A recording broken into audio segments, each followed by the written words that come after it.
Generally speaking, a tier list from top to bottom is whether a game is good or not. My tier list is a little bit different. There's certain criteria that are required to hit S++, and also F and F- and Rust. So I guess like my imaginary girlfriend, let's start at the top.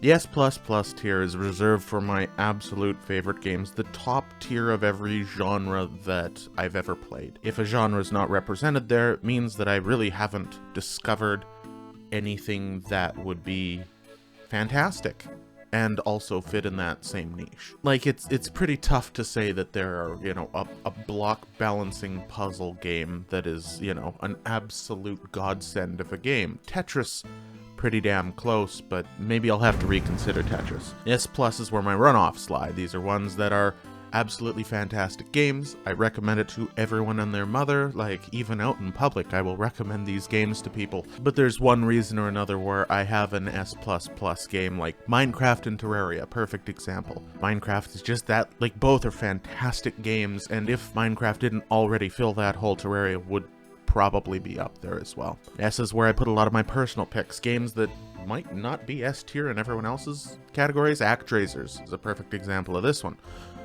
This is a very niche game, but I absolutely loved it. I will die on a hill saying that these games are fantastic. And while some of them aren't flawless, the fun that I got from them more than makes up for that. Let's speedrun A to E. Shorten it right up. A is generally my genre recommendations. If I have someone come up to me and ask me about a particular genre that they like, I will give them recommendations. I'll go through, of course, the S++, whatnot. If they played all those, I'll go into the A's and easily recommend without feeling bad about any of those picks. B's are starting to get a little niche. They're still games that I've enjoyed. No problem with them whatsoever, but they either have a limited playtime or there's a few little bugs or something that have worked their way in to the general game, or some unfun mechanics here or there. So it might cause some unfun interactions at times. Still recommend these games. They're still good games though. C is kind of the base standard of it's a game, it's playable, it has fun moments, it's got good bits and bad bits. Something's holding it back from being super fun for me. I mean, you take Stellaris, Diablo 4, and Tekken games. Like, they're all great games. They just didn't click with me. They weren't fun for me. I mean, Diablo 4, it's obvious. They absolutely crushed the storyline. It was fantastic, right up to the end. And then as soon as you beat the last boss, it's like, whatever. Good luck, have fun. Except there was no fun after the fun. Didn't help I was also playing a druid. D tier is a game. You made a game, congratulations. Some of them might have merit, most of them don't. I didn't tend to have fun with these D tier games, or they filled such a small, I would never go out of my way to play these. I do not recommend playing these games, and if there were any redeeming qualities of them, they were quickly overshadowed by the rest of the game.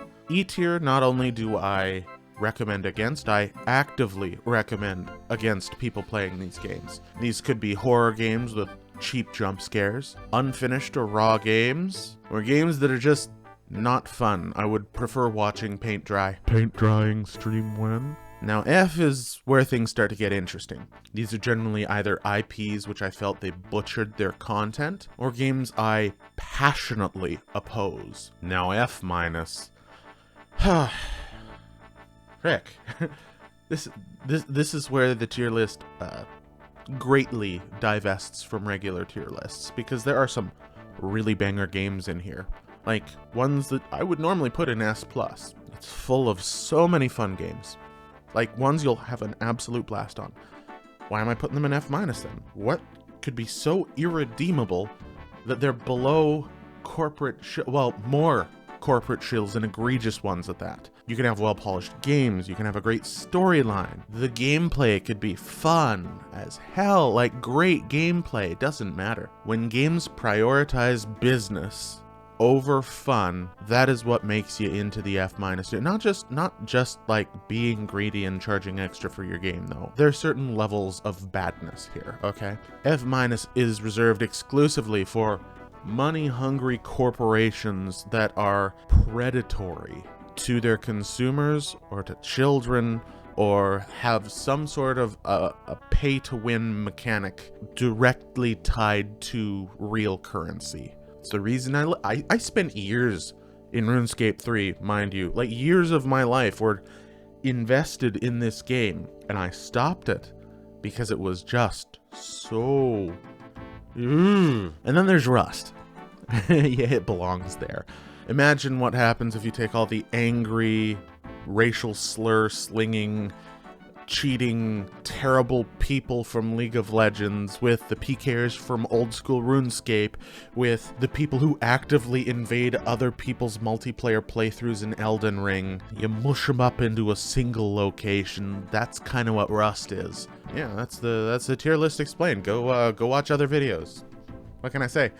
Later, Gators.